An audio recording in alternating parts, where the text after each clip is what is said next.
News 10 में एक बार फिर आपका स्वागत। आइए खबरों के सिलसिले को आगे बढ़ाते हैं। स्वतंत्रता सेनानी वीर सावरकर की आज जयंती है। इस मौके पर प्रधानमंत्री नरेंद्र मोदी ने उन्हें नमन किया है।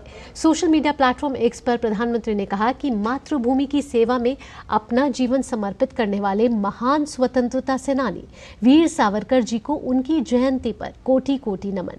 प्रधानमंत्री नरेंद्र मोदी ने अपने संदेश के साथ एक वीडियो भी साझा किया है। आइए आपको दिखाते हैं। आज 28 मई को महान स्वतंत्रता सेनानी वीर सावरकर जी की जयंती है। उनके त्याग, साहस और संकल्प शक्ति से जुड़ी गाथाएं आज भी हम सबको प्रेरित करती हैं। वीर सावरकर को लेकर जितनी भी बातें सुनी और पढ़ी हैं, वो एक एक घटना दृश्य बनकर जीवंत हो जाती। न जाने किस मिट्टी के बने थे, जिन्होंने तब हंसते हंसते यातनाएं झेली। सेल्यूलर जेल के कैंपस में चलते हुए ऐसा अनुभव होता है कि भारत मां के वीर सपूत समंदर की लहरों पर अपने खून पसीने से भारत मां की जय लिख रहे हैं। वे पल पल तिल तिल अपने आप को जला रहे हैं ताकि आजादी की रोशनी प्रकट हो। ये वीर सावरकर के ही संस्कार है जो राष्ट्रवाद को हमने राष्ट्र निर्माण के मूल में रखा है। चेन्नई स्थित निजी aerospace company Agnikul Cosmos Agnibaan rocket का प्रक्षेपण एक बार फिर टल गया है। आपको बता दें कि इससे पहले 7 अप्रैल को अग्निकुल कॉस्मोस ने कुछ तकनीकी मुद्दों का हवाला देते हुए उड़ान भरने से लगभग 92 सेकंड पहले अपने 3D मुद्रित अर्ध क्रायोजेनिक अग्निबाण रॉकेट के पहले प्रक्षेपण को रद्द कर दिया था। न्यूज़ 10 में आगे बढ़े, अब बात कर लेते हैं 24 की चुनौती की खबरों से जुड़ी हुई।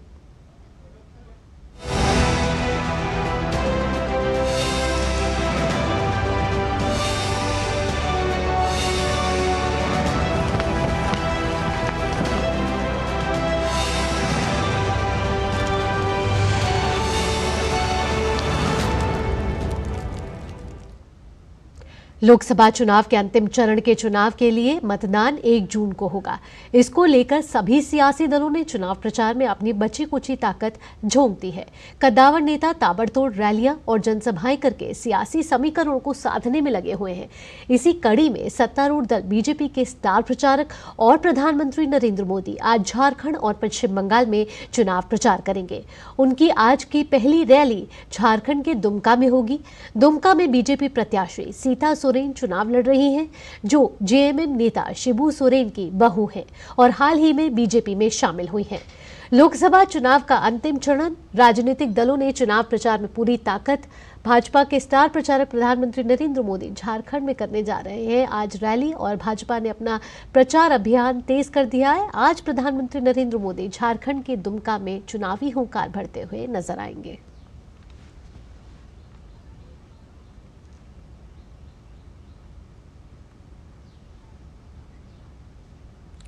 झारखंड के बाद प्रधानमंत्री नरेंद्र मोदी पश्चिम बंगाल का रुख करेंगे।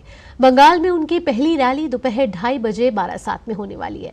इसके बाद शाम 4 बजे जादवपुर में चुनावी जनसभा को संबोधित करेंगे। इसके बाद प्रधानमंत्री कोलकाता पहुंचेंगे, जहां सुभाष चंद्र बोस की प्रतिमा पर माल्यार्पण कर श्रद्धांजलि देंगे। फिर कोलकाता में ही रोड शो करेंगे। प्रधानमंत्री उत्तर कोलकाता सीट से भाजपा उम्मीदवार तापस रॉय के समर्थन में रोड शो करेंगे। इसके बाद शाम 7 बजे स्वामी विवेकानंद की प्रतिमा पर माल्यार्पण करेंगे। भाजपा नेता अमित मालविया ने पश्चिम बंगाल की मुख्यमंत्री ममता बनर्जी पर प्रधानमंत्री नरेंद्र मोदी की आज होने वाली रैली में बाधा डालने का आरोप लगाया है। साथ ही इस मामले में उन्होंने चुनाव आयोग से हस्तक्षेप करने की मांग भी की है। सोशल मीडिया हैंडल एक्स के जरिए उन्होंने आरोप लगाया कि ममता बनर्जी के निर्देश के तहत कोलकाता पुलिस प्रधानमंत्री के आज होने वाले रोड शो के रास्ते पर बनाए गए मंचों को हटा रही है। इसके साथ ही अमित मालविया ने प्रदेश मशीनरी का खुलेआम दुरुपयोग करने की भी बात कही। आज प्रधानमंत्री नरेंद्र मोदी उत्तर 24 परगना जिले के बारासात संसदीय क्षेत्र के अशोकनगर और दक्षिण 24 परगना जिले के बारुईपुर में चुनावी रैली को संबोधित करने वाले हैं। नरेंद्र मोदी पहली बार कोलकाता में रोड शो करने वाले हैं। लोकसभा चुनाव के आखिरी चरण में पश्चिम बंगाल की 9 लोकसभा सीटों पर 1 जून को मतदान है, जिसके मद्देनजर प्रधानमंत्री नरेंद्र मोदी पश्चिम बंगाल में चुनाव प्रचार करने के लिए जाएंगे। अमित मालविया ने अपने सोशल मीडिया हैंडल एक्स पर लिखा है कि ममता बनर्जी के निर्देश के तहत आधी रात के बाद कोलकाता पुलिस प्रधानमंत्री के रोड शो, जो कि 28 मई को शाम को होने वाला है, के रास्ते के विभिन्न बिंदुओं पर बनाए गए मंचों पर आई है। उनके पास सारी मांगे हैं, वे अस्वीकार नहीं करेंगे लेकिन अनुमति भी नहीं देंगे।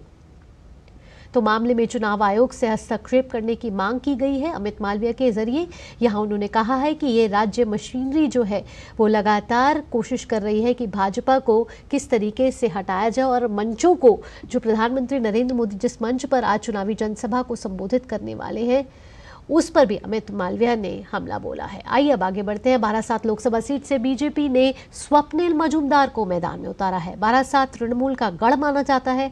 मध्यम ग्राम में हमारे संवाददाता विशाल बैरिस्टो ने स्वप्निल मजूमदार से खास बातचीत की है। आपको बता दें कि बारासात वही जगह है जहां आज प्रधानमंत्री नरेंद्र मोदी की रैली होने वाली है। साइक्लोन की वजह से मौसम का मिजाज थोड़ा बिगड़ा हुआ है, लेकिन बीजेपी के कैंपेन में कोई कमी नहीं है। मेरे साथ हैं बीजेपी के उम्मीदवार बारासात से स्वप्निल मजूमदार। आइए उनसे बात करते हैं और जानते हैं किस तरह से ये कैंपेन चल रहा है। अब कुछ ही दिन रह गए हैं। स्वप्निल जी, आप कुछ ही वक्त बाकी है, किस तरह से आप देख रहे हैं चीज़ों को, किस तरह से आपका कैंपेन चल रहा है?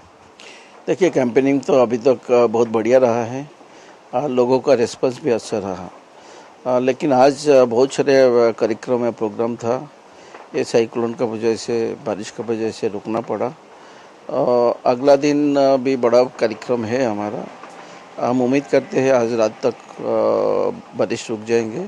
बंगाल में लगातार पोलिंग परसेंटेज बढ़ता जा रहा है। 5th फेज में 73 था, अभी 80 क्रॉस कर गया, लेकिन इसके साथ साथ हिंसा भी बढ़ती जा रही है। तो इसको किस तरह से देखते हैं? बंगाल का नाम हमेशा हिंसा से जुड़ता है और चुनाव में हिंसा बढ़ जाती है। देखिए, ममता बनर्जी ने अपना पुलिस और गुंडा लोगों को काम पे लगा के अपना कुर्सी कायम पक्का करना चाहते हैं, लेकिन पब्लिक चाहते हैं उनको हटाना। तो हम सेंट्रल निर्वाचन कमीशन एंड सेंट्रल फोर्सेस जो है उन सबको थोड़ा आग्रह करेंगे, विनती करेंगे, वो थोड़ा और सख्त रवैये से काम करे। एक आखिरी सवाल, अगर आप बारासात से जीतते हैं तो आप क्या देंगे जनता को, क्या प्रॉमिस कर रहे हैं आप? बहुत सारे काम है जो हम अलग से उस प्रोजेक्ट को पूरा करने में सक्षम रहेंगे जो टीएमसी वाला नहीं कर पाया। तो ये थे स्वप्निल मजूमदार, जिनका ये कहना है कि पानी, बिजली, सड़क जैसे मामूली जो सुविधाएं हैं वो बारासात में नहीं है और ये बारासात को मिलेगी अगर बीजेपी की सरकार चुनकर आती है और ये चुनाव जीतते हैं तो। कैमरामैन पीयूष के साथ मैं विशाल बैरिस्टो, टीडी न्यूज़, बारासात। और आइए अब जानते हैं कि विपक्ष कैसे अंतिम चरण के लिए जी तोड़ कोशिश कर रहा है। कांग्रेस पार्टी के अध्यक्ष मल्लिकार्जुन खड़गे और कांग्रेस नेता राहुल गांधी ओडिशा के भद्रक में चुनाव प्रचार करेंगे। ओडिशा के बाद राहुल गांधी वाराणसी में होंगे। वाराणसी में आज राहुल गांधी और समाजवादी पार्टी के नेता अखिलेश यादव की संयुक्त रैली होगी। कांग्रेस की तरफ से इसे परिवर्तन रैली का नाम दिया गया है।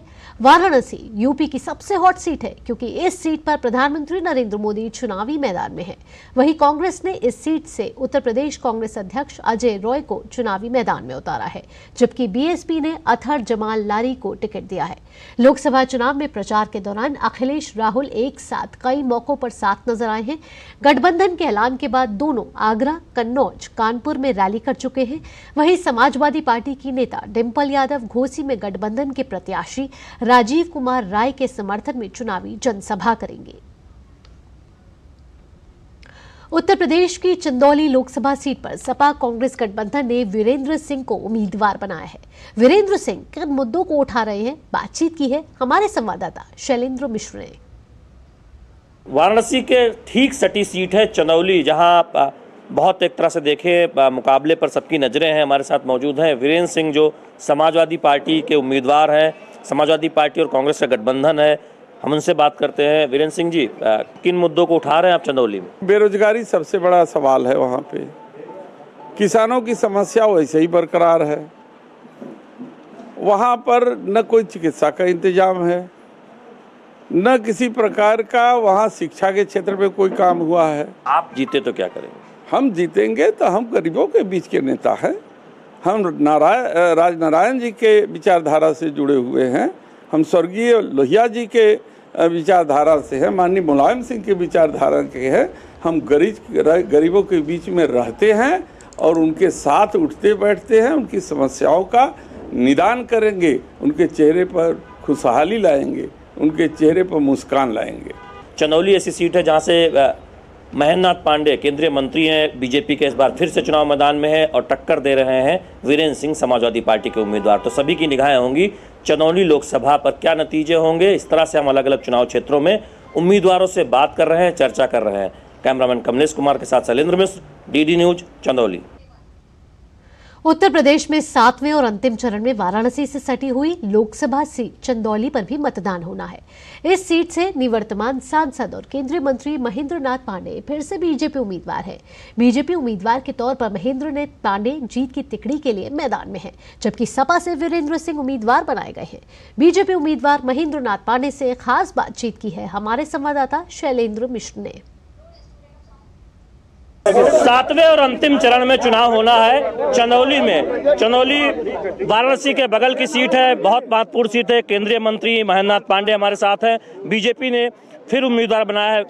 महेंद्र जी, किस तरह से चुनाव प्रचार हो रहा है और क्या मुद्दे उठा रहे हैं आप? चुनाव प्रचार में मोदी जी के द्वारा गरीबों की भलाई के काम और देश के गौरव बढ़ाने के काम और देश को आंतरिक और सीमाओं की रक्षा के काम, देश की दुनिया के अंदर मजबूती के काम और मोदी जी के आशीर्वाद से योगी सरकार द्वारा उत्तर प्रदेश की बेहतरी के लिए किए गए काम और मेरे संसदीय क्षेत्र में मेरे 10 साल के विकास पर काम, इन्हीं सब विषयों को हम लोग नीचे ले जा रहे हैं और जनता का बहुत अधिक आशीर्वाद, बड़ा रिस्पांस मिल रहा है। हम देख रहे हैं कि राहुल गांधी और अखिलेश यादव पूर्वांचल में धुआंधार प्रचार कर रहे हैं और बीजेपी पर निशाना साध रहे हैं।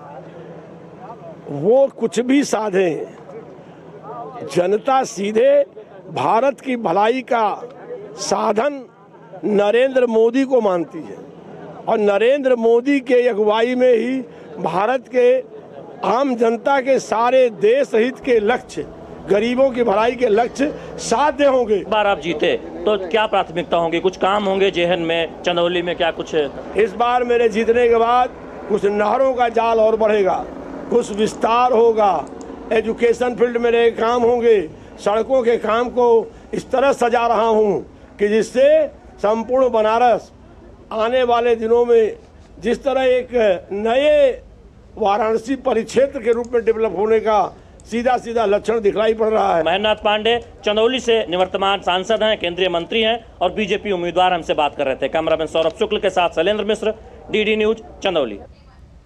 और आइए अब उत्तर प्रदेश से आपको लिए चलते हैं बिहार। गंगा और सोन के दोआब में स्थित है आरा संसदीय क्षेत्र। उपजाऊ मिट्टी ने इस क्षेत्र को उर्वर बनाया है। आरा वीरों की भूमि भी है। 1857 में भारतीय स्वतंत्रता संग्राम के प्रमुख योद्धा बाबू कुंवर सिंह की कार्यस्थली भी आरा रही है। इस बार के लोकसभा चुनाव में भारतीय जनता पार्टी ने फिर राजकुमार सिंह पर भरोसा जताया है, जो महागठबंधन की तरफ से CPI-ML के सुदामा प्रसाद चुनावी समर में है।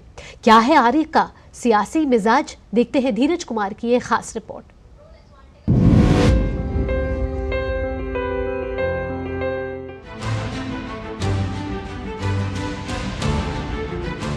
आरा का समृद्ध इतिहास ऋग्वेद से लेकर महाभारत कालीन है। शहर में स्थित अरण्य देवी मंदिर गवाह है महाभारत काल में चारों तरफ वनों से घिरे इस क्षेत्र में पांडवों ने वनवास के दौरान वक्त बिताया था।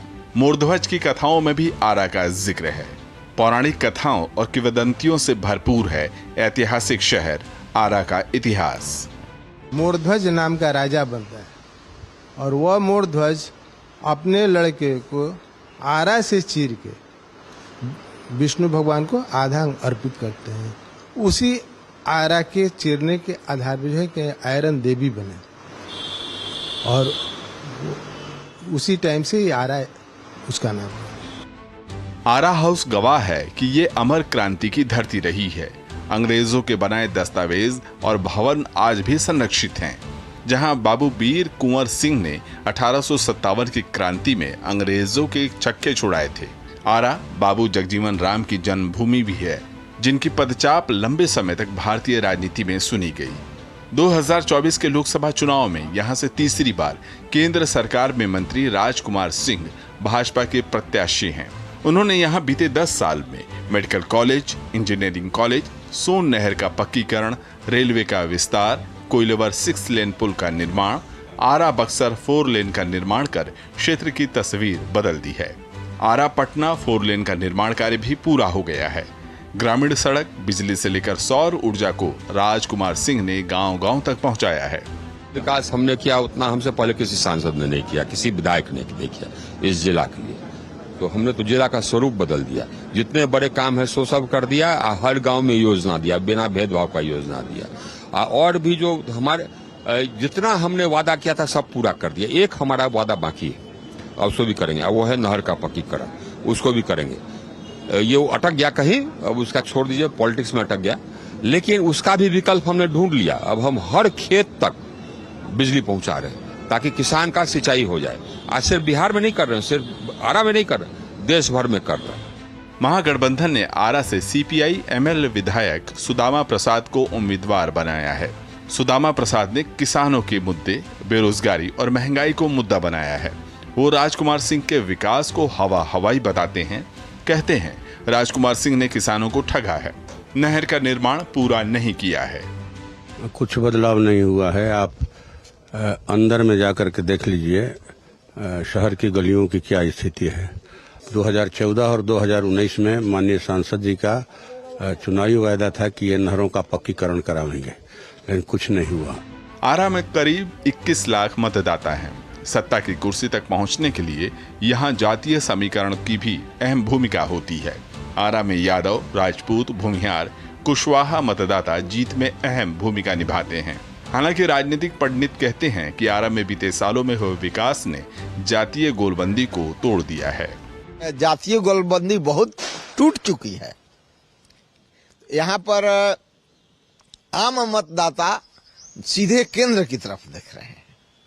उनको जातीय गठबंधन इसमें टूटा है बहुत कुछ, और बिहार के रिजल्ट से आप देखिएगा कि बहुत कुछ टूट चुका है। और जनता पढ़ी लिखी हो चुकी है।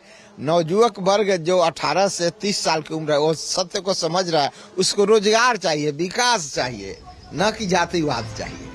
आरा कभी कांग्रेस का गढ़ माना जाता था, लेकिन 1984 के बाद कांग्रेस को कभी जीत नहीं मिली। फिलहाल बीजेपी का झंडा बुलंद है और पिछले 2 लोकसभा चुनाव में बीजेपी के टिकट पर RK सिंह आरा में कमल खिलाने में सफल रहे हैं। अब देखना है कि इस बार विजय श्री का आशीर्वाद किस उम्मीदवार को मिलता है। ऋग्वेद से लेकर महाभारत तक में आरा की चर्चा है।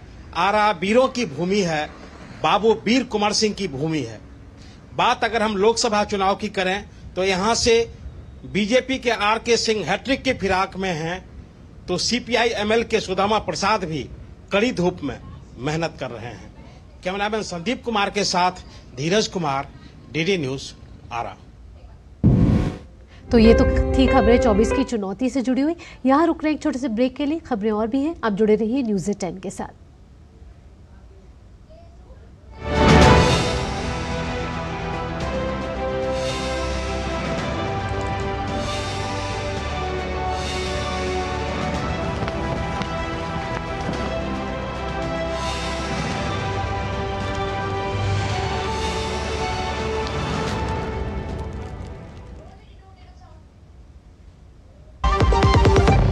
करोड़ बहनों को लखपति दीदी बनाएंगे, ये है मोदी की guarantee.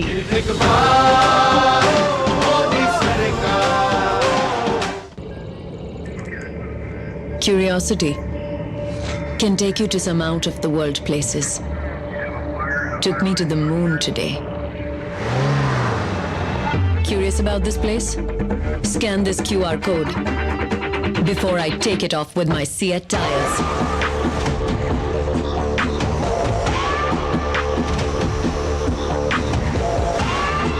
Seat, crafted for the curious.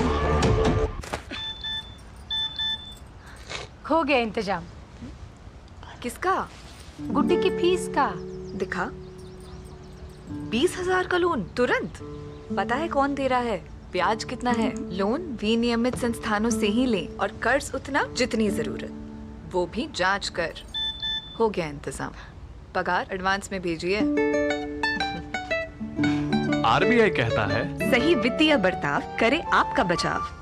तेरी होने वाली मदर इन लोग कुछ ज्यादा ही ट्रेडिशनल है। ट्रेडिशनल लोग ज्यादा इमोशनल होते हैं। तो भाई साहब कोई किसी की लाइफ में आग नहीं लगा पाएगा। समर कूल जो हर दिल करे कबूल। Delivery boy has picked your order. अरे भाई पता है भूख लगी है। 30 मिनट का मैसेज नोटिफिकेशन आया था ना। मैसेज के सारे थोड़ी बैठ सकते हैं। कल आपने कुछ शेयर्स बेचे थे ना? हाँ, तो चेक किया? मैसेज आया तो था। सिर्फ मैसेज काफी नहीं है। आप शेयर मार्केट में कोई भी ट्रांजैक्शन करते हैं ना, तो स्टॉक एक्सचेंज से आए SMS या ईमेल को अपने डीमैट अकाउंट और बैंक स्टेटमेंट के साथ भी टैली कीजिए। बेटा भूख में ना दिमाग बंद हो जाता है।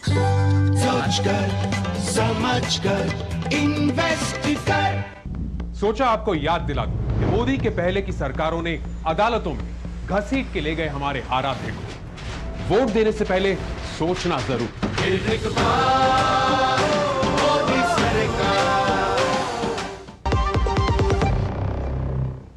ब्रेक के बाद आपका स्वागत है और आइए अब महत्वपूर्ण खबरों का रुख कर लेते हैं। दिल्ली से वाराणसी जा रही इंडिगो की जिस फ्लाइट में बम होने की सूचना आज सुबह मिली थी, वो अफवाह निकली। प्रोटोकॉल के तहत की गई जांच में कुछ नहीं मिला है। बताया गया है कि बाथरूम में टिश्यू पेपर के ऊपर बम लिखा हुआ था, जिसे देखने के बाद हड़कंप मच गया। इसके बाद ATC सहित संबंधित जांच टीम को भी सूचना दी गई और फ्लाइट से पैसेंजर्स को उतारकर जांच शुरू की गई। विमान को जांच के लिए एक आइसोलेशन बे में ले जाया गया। बहरहाल अब ये विमान अपने गंतव्य के लिए रवाना हो चुका है। आगे बढ़ते हैं। जम्मू कश्मीर के सांबा जिले में ब्लास्ट के कारण 3 लोग घायल हो गए हैं। सूचना मिलने पर स्थानीय पुलिस और अन्य सुरक्षा बल मौके पर पहुंचे हैं। मामले की जांच की जा रही है। कहा जा रहा है कि खारा मधाना इलाके में आग की वजह से वहां पड़े एक जंग लगे मोर्टार शेल में ब्लास्ट हुआ था। और अब खबर झारखंड के पूर्व मुख्यमंत्री हेमंत सोरेन से जुड़ी हुई, जो लंबे समय से भ्रष्टाचार के आरोप में जेल में बंद है। सोमवार को उन्होंने जमानत के लिए झारखंड हाईकोर्ट का रुख किया और जल्द सुनवाई की मांग की है। सोरेन की याचिका पर आज जस्टिस रोंगोन मुखोपाध्याय की पीठ सुनवाई करेगी। दरअसल सोरेन ने अदालत के सामने दलील दी है कि बारगेन सर्कल में 8.5 एकड़ जमीन के किसी भी दस्तावेज में उनका नाम नहीं है, ना ही उनके खिलाफ धन शोधन निवारण अधिनियम के तहत कोई अपराध बनता है। ईडी ने सोरेन को 31 जनवरी को रांची में गिरफ्तार किया था और गिरफ्तारी से पहले सोरेन को CM पद से इस्तीफा देना पड़ा था। और अब खबर आप आदमी पार्टी की सांसद स्वाति मालीवाल से जुड़ी हुई, जिनके साथ कथित मारपीट के मामले में आरोपी विभव कुमार की न्यायिक हिरासत आज खत्म हो रही है। दिल्ली के मुख्यमंत्री अरविंद केजरीवाल के निजी सचिव विभव कुमार को आज 30 हजारी कोर्ट में पेश किया जाएगा। कल उन्हें अदालत से कोई राहत नहीं मिली और उनकी जमानत याचिका को अदालत ने खारिज कर दिया था। आज ही अदालत में विभव कुमार के वकील की ओर से CCTV फुटेज संरक्षित करने की मांग पर भी सुनवाई होगी। पिछली सुनवाई में दिल्ली पुलिस की ओर से CM आवास से लिए गए CCTV फुटेज को संरक्षित करने की मांग विभव के वकील ने की थी। इस बीच ये बताया जा रहा है कि विभव अपनी जमानत के लिए दिल्ली हाईकोर्ट में अपील दायर करेंगे। यहां रुक रहे एक छोटे से ब्रेक के लिए, जल्द हाजिर होते हैं। किसानों को जारी रहेगी 6,000 रुपए की सम्मान निधि। यह है मोदी की गारंटी। घुटना, कंधा या कमर, चाहे जैसा हो दर्द, डॉक्टर ऑर्थो आपको देता है दर्द से पूरी आजादी। ये कोई टेम्पररी पेन किलर नहीं, आयुर्वेदिक औषधि है। मैं कैप्टन होता ना, ओपन कराता। अब हर कोई ओपन करेगा तो मैच कौन क्लोज करेगा? तो भाई साहब कोई किसी की लाइफ में आग नहीं लगा पाएगा। समर कूल जो हर दिल करे कबूल। Curiosity can take you to some out of the world places. Took me to the moon today. Curious about this place? Scan this QR code before I take it off with my Seat tires.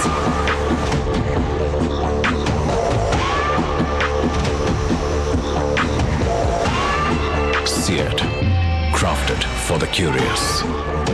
बात जब पीढ़ियों के लिए बनने वाले घर की हो तो जिम्मेदारी बड़ी हो जाती है। गैलेंट समझता है ये जिम्मेदारी। अब डबल एम रिब्स के साथ गैलेंट एडवांस TMT रीबार निर्माण का रियल हीरो। तुम्हें पता है इन्वेस्टर्स के लिए एक इन्वेस्टर प्रोटेक्शन फंड होता है IPF, लेकिन अगर तुम्हारा ट्रेड एक्सचेंज पर एग्जीक्यूट नहीं हुआ या फिर कोई गारंटीड रिटर्न्स वाली स्कीम है तो ये IPF आपकी मदद नहीं कर सकता है। और अगर आपका ब्रोकर ही डिफॉल्टर बन जाए तो फिर IPF आपको कॉम्पेंसेशन दिला सकता है। कहां से सीखा? NSE की साइट पर। सोच कर समझ कर इन्वेस्ट कर।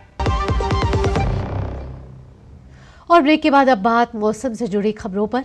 गर्मी का पारा इस समय एकदम हाई है। पारा बिल्कुल 7वें आसमान पर है। पूरे उत्तर भारत में इस वक्त जबरदस्त गर्मी पड़ रही है। हाहाकार मचा हुआ है।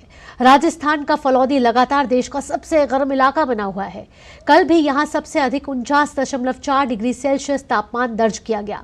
वहीं दिल्ली का मुंगेशपुर इलाका 48.8 डिग्री सेल्सियस अधिकतम तापमान के साथ दूसरा सबसे गर्म जगह रहा। मध्य प्रदेश के निवाड़ी, पंजाब के भटिंडा और उत्तर प्रदेश के झांसी में भी तापमान 48 डिग्री सेल्सियस के पार दर्ज किया गया। पंजाब, हरियाणा, चंडीगढ़, दिल्ली, राजस्थान के अधिकांश जगह सहित पूर्वी और पश्चिम उत्तर प्रदेश, पश्चिम मध्य प्रदेश के अलग अलग स्थानों पर आज भी लू चलेगी। ऐसे में लोगों को सावधानी बरतने और अनावश्यक बाहर निकलने से परहेज करने की सलाह दी गई है। साथ ही अधिक मात्रा में पानी पीने का सेवन करने की भी सलाह दी गई है। भीषण गर्मी के बीच मौसम विभाग ने राहत भरी खबर भी दी है। विभाग ने इस वर्ष जून से सितंबर तक मानसून में सामान्य से अधिक वर्षा का अनुमान व्यक्त किया है। मौसम विभाग के महानिदेशक डॉक्टर मृत्युंजय महापात्रा ने कहा है कि देश में दक्षिणी पश्चिमी मानसून के दौरान 106% बारिश होने का अनुमान है। इसमें 4% का फेरबदल हो सकता है। उन्होंने कहा कि मध्य भारत और दक्षिणी प्रायद्वीप में वर्षा सामान्य से अधिक, पश्चिमोत्तर भारत में सामान्य और साथ ही पूर्वोत्तर में सामान्य से कम रहने की संभावना है। जून में पूरे देश में बारिश सामान्य रहेगी। मौसम विभाग ने दक्षिण पश्चिमी मानसून के लिए पहले चरण के अनुमान में समूचे देश में सामान्य से अधिक बारिश की संभावना व्यक्त की थी और दूसरे चरण में इसमें कोई बदलाव नहीं है। डॉक्टर महापात्रा ने कहा कि अगले 5 दिनों में मानसून के केरल पहुंचने के लिए परिस्थिति अनुकूल बनी हुई है। वहीं चक्रवात रेमल ने पश्चिम बंगाल और बांग्लादेश में काफी तबाही मचाई है। इसके प्रभाव के कारण सोमवार को असम में अत्यधिक बारिश हुई। असम के कई जिलों में हाई अलर्ट भी जारी किया गया है। अत्यधिक बारिश के कारण पूर्वोत्तर सीमांत रेलवे ने आज से 2 दिनों के लिए 42 ट्रेनें रद्द कर दी है। वहीं गुवाहाटी सहित असम के कई हिस्सों में रविवार देर शाम से बारिश हुई, जिससे राज्य में पारे का स्तर लगातार नीचे आ गया। चक्रवात रेमल के कारण असम के कुछ हिस्सों में खराब मौसम होने की संभावना है। असम के कई इलाके चिरांग, गोलपारा, बक्सा, दिमा हिसाओ, कछार, हेलाकांडी और करीमगंज जिलों, साथ ही होजई और पश्चिम कार्बी आंगलोंग में अत्यधिक भारी वर्षा का रेड अलर्ट जारी किया गया है। चक्रवाती तूफान रेमल के प्रभाव के कारण सोमवार को त्रिपुरा में भारी बारिश हुई है, जबकि खराब मौसम के कारण अगरतला हवाई अड्डे में 11 उड़ानें रद्द कर दी गई हैं। अंतर्राष्ट्रीय खबरों पर नजर डाल लेते हैं। पापुआ न्यू गिनी के एक दूर दराज के गांव में हुए भूस्खलन में 2000 से ज्यादा लोग दब गए हैं। राष्ट्रीय आपदा केंद्र के एक अधिकारी ने संयुक्त राष्ट्र को लिखे एक पत्र में कहा है कि भूस्खलन में 2000 से अधिक लोग जिंदा दफन हो गए हैं और इमारतों, खाद्य उद्यानों को बड़ा नुकसान हुआ है। इसके साथ ही देश की आर्थिक जीवन रेखा पर भी भारी प्रभाव पड़ा है।